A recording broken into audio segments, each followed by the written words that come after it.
जय हिंद दोस्तों, स्वागत है आप सभी का मिस्टर एकेडमी जबलपुर में। करंट की श्रृंखला के अंतर्गत दोस्तों आज हम चर्चा करने जा रहे हैं चिकित्सा की शिक्षा का प्रारंभ हिंदी में करने वाले प्रथम राज्य मध्य प्रदेश की। जी हाँ दोस्तों, आज हम चर्चा करेंगे मध्य प्रदेश के बारे में और इसमें हम जानेंगे दोस्तों कैसे इसने चिकित्सा के क्षेत्र में यह कदम उठाया है। साथ ही दोस्तों इससे बनने वाले जितने भी महत्वपूर्ण परीक्षा उपयोगी प्रश्न होंगे उनकी भी आज हम चर्चा करने जा रहे हैं। तो चलिए ठीक है दोस्तों, बिना समय गवाए हम इसे प्रारंभ करते हैं। बात की जाए दोस्तों इस टॉपिक की कि इसका प्रारंभ हम कहाँ से करें और कैसे प्रश्न हमारे प्रश्न पत्र में हमें देखने मिल सकते हैं।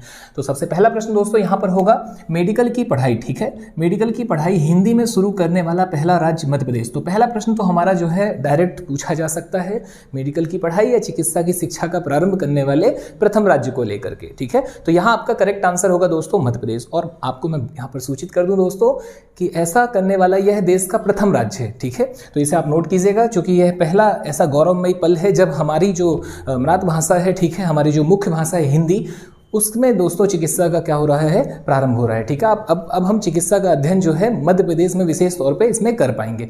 और अब जैसा कि दोस्तों हम जानते हैं अगर यह पहल आगे हुई है, ठीक है, मध्य प्रदेश इसमें पहला कदम उठा रहा है, तो देखते ही देखते दोस्तों अन्य राज्य भी ऐसा ही करेंगे। तो चलिए ठीक है दोस्तों, हम इसमें आगे बढ़ते हैं। बात की जाए दोस्तों इस गौरवमयी या इस ऐतिहासिक पल की। ठीक है, अब चूंकि यहाँ हमें देखने मिल रहा है कि चिकित्सा की शिक्षा स्टार्ट की जा रही है, ठीक है, चिकित्सा की पढ़ाई स्टार्ट की जा रही है, तो पढ़ाई में दोस्तों पुस्तकें होंगी ही होंगी, निश्चित सी बात है। ठीक है, तो यहाँ पर हम देखेंगे कि उन पुस्तकों का विमोचन किया गया है, अर्थात दोस्तों एमबीबीएस के प्रथम वर्ष की पुस्तकों का विमोचन किया गया है। ठीक है, और पुस्तकों का विमोचन दोस्तों कहाँ पर किया गया है, इससे प्रश्न हो सकता है। साथ ही दोस्तों वह विमोचन किसने किया है, इसे भी लेकर के प्रश्न बन सकते हैं। तो इसे हम देखते हैं दोस्तों यहाँ पर वह ऐतिहासिक तिथि और वह ऐतिहासिक पल। तो बात की जाए दोस्तों उस दिनांक की, तो दिनांक है 16 अक्टूबर 2022। इस दिनांक को दोस्तों एक ऐतिहासिक जगह, ठीक है, और इस ऐतिहासिक जगह की यदि बात करें दोस्तों तो लाल परेड ग्राउंड, जैसा कि हम सभी जानते हैं भोपाल में, मध्य प्रदेश के भोपाल में लाल परेड ग्राउंड अवस्थित है। वहां पर दोस्तों एक कार्यक्रम का आयोजन किया गया था और इस ऐतिहासिक कार्यक्रम का नाम है दोस्तों ज्ञान का प्रकाश। ठीक है, आप इसे नोट कीजिएगा।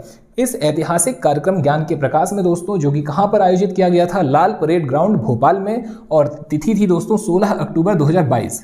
साथ ही दोस्तों यदि बात की जाए मुख्य आतिथ्य की या मुख्य अतिथि की कि कौन अतिथि थे वहां पर, तो हम देखते हैं यहाँ पर दोस्तों जो चीफ गेस्ट थे वो थे अमित शाह जी। ठीक है, माननीय अमित शाह जी, आप इन्हें नोट कीजिएगा, ये नाम भी महत्वपूर्ण है। और जैसा कि हम सभी जानते हैं वर्तमान में केंद्रीय गृह एवं सहकारिता मंत्रालय इनके पास है, ये केंद्रीय गृह एवं सहकारिता मंत्री हैं। तो दोस्तों माननीय अमित शाह जी ने एमबीबीएस के प्रथम वर्ष की पुस्तकों का विमोचन किया। और अब यहाँ पर दोस्तों देखना महत्वपूर्ण है वह क्या है, तो 3 पुस्तकें। ठीक है, पुस्तकों की संख्या दोस्तों कितनी है, 3 पुस्तकें हैं, उनका नाम भी महत्वपूर्ण है। ठीक है, और बात की जाए दोस्तों तो मध्य प्रदेश से लेकर के लगभग सभी प्रकार के एग्जामों के लिए यह प्रश्न महत्वपूर्ण होगा।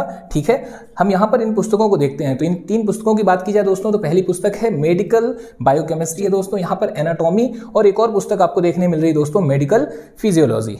निश्चित तौर पर दोस्तों अगला प्रश्न यहाँ एक देखने हमें मिल सकता है कि इन पुस्तकों का जो हिंदी में रूपांतरण हुआ है वह किस जगह पर हुआ, क्योंकि दोस्तों इसके पहले चिकित्सा की व्यवस्था हिंदी में नहीं थी। ठीक है, हम चिकित्सा की शिक्षा जो है वह हिंदी में नहीं ग्रहण कर पा रहे थे। ठीक है, हम नहीं पढ़ पा रहे थे उसे हिंदी में, तो अंग्रेजी माध्यम में इसकी पुस्तकें या इसका सारा सिलेबस या सारा कंटेंट अवेलेबल था।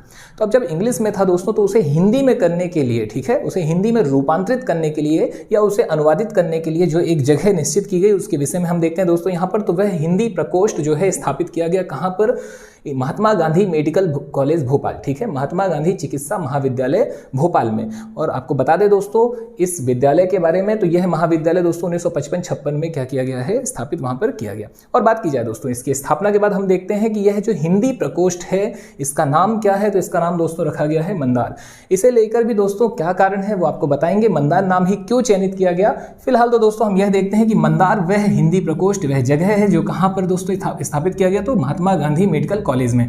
और यहां पर दोस्तों 97 डॉक्टरों की टीम ने, ठीक है, अब 97 डॉक्टरों का मतलब है दोस्तों वहां पर 97 जो है चिकित्सक और सहायक चिकित्सक सभी लोग थे, उनकी संख्या दोस्तों 97 थी। उन्होंने लगभग 4 से 6 माह तक अथक प्रयास करके उस अंग्रेजी के पूरे कंटेंट को यानी उन पुस्तकों को हिंदी में अनुवादित किया। तो आपके लिए यहाँ पर महत्वपूर्ण हो सकता है मंदार। मंदार वह जगह दोस्तों जो हिंदी प्रकोष्ठ है आपका, ठीक है, उसका नाम क्या रखा गया है, मंदार। और इसके बाद दोस्तों हम यहाँ पर देखते हैं कि पुस्तकों की संख्या भी हमारी क्लियर होती है।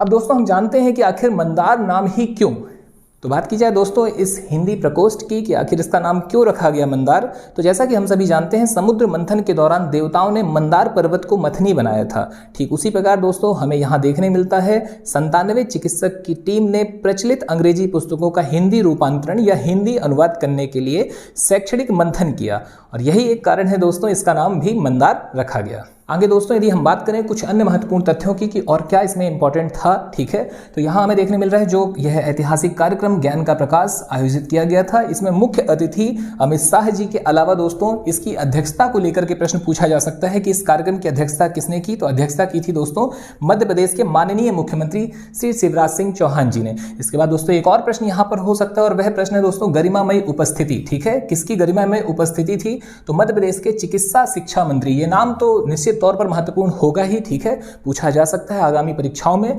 सीधा सा प्रश्न हो सकता है मध्य प्रदेश के चिकित्सा शिक्षा मंत्री को लेकर के, या दोस्तों तत्काल समय पर जब ये आपका व्यवस्था लागू की गई तब के प्रश्न को लेकर भी यहाँ पर प्रश्न हमें देखने मिल सकता है कि मध्य प्रदेश के चिकित्सा शिक्षा मंत्री कौन। तो ये नाम है दोस्तों श्री विश्वास कैलाश सारंग, ठीक है, आप नोट कीजिएगा श्री विश्वास कैलाश सारंग। आगे बात की जाए दोस्तों कुछ और महत्वपूर्ण नाम जो यहाँ इंपॉर्टेंट हो सकते हैं हमारे परीक्षा के लिहाज से या इस टॉपिक के चलते सुर्खियों में।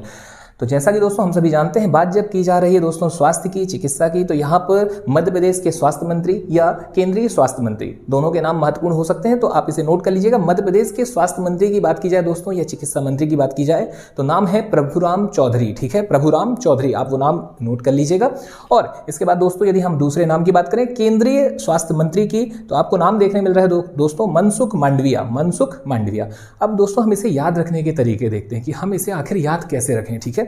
तो बात की जाए दोस्तों इसे याद रखने के लिए कुछ तरीकों की, तो जैसा कि हम सभी जानते हैं कि बात जब की जा रही है चिकित्सा शिक्षा मंत्री की, ठीक है, चिकित्सा शिक्षा मंत्री, तो ऐसा पहली बार होने जा रहा है कि चिकित्सा की शिक्षा हमें हिंदी माध्यम में अवेलेबल हो रही है, हमें उपलब्ध हो रही है कि अब हम हिंदी में भी चिकित्सा की शिक्षा अर्जित कर पाएंगे। तो अब हमें यह विश्वास हो गया कि हिंदी में भी हम अर्जित कर पाएंगे, वरना दोस्तों हो क्या रहा था कि इंग्लिश माध्यम के चलते कई बच्चे जो हैं इस चिकित्सा की शिक्षा से वंचित रह जाते थे। तो यहाँ हमें देखने मिला कि चिकित्सा की शिक्षा, अब हमें विश्वास हो गया, तो हमें शिक्षा मंत्री कौन है दोस्तों, विश्वास, एक ये नाम आपका क्लियर होता है।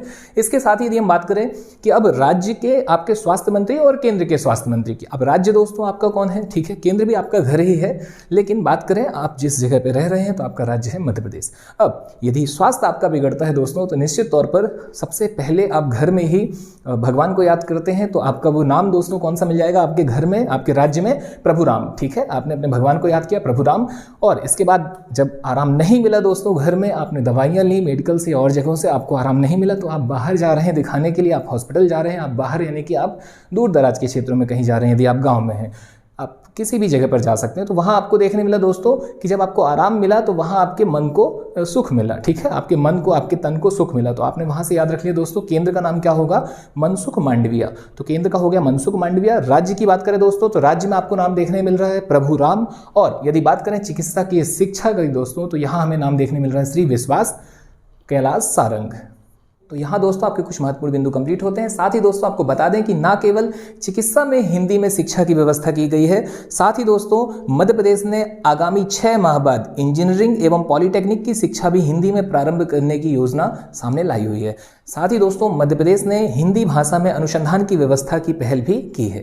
तो उम्मीद है दोस्तों आपको ये सारे फैक्ट ठीक से समझ में आए होंगे। तो चलिए ठीक है, आज आपसे विदा लेते हैं, मुलाकात एक नए टॉपिक के साथ। धन्यवाद, जय हिंद, जय भारत।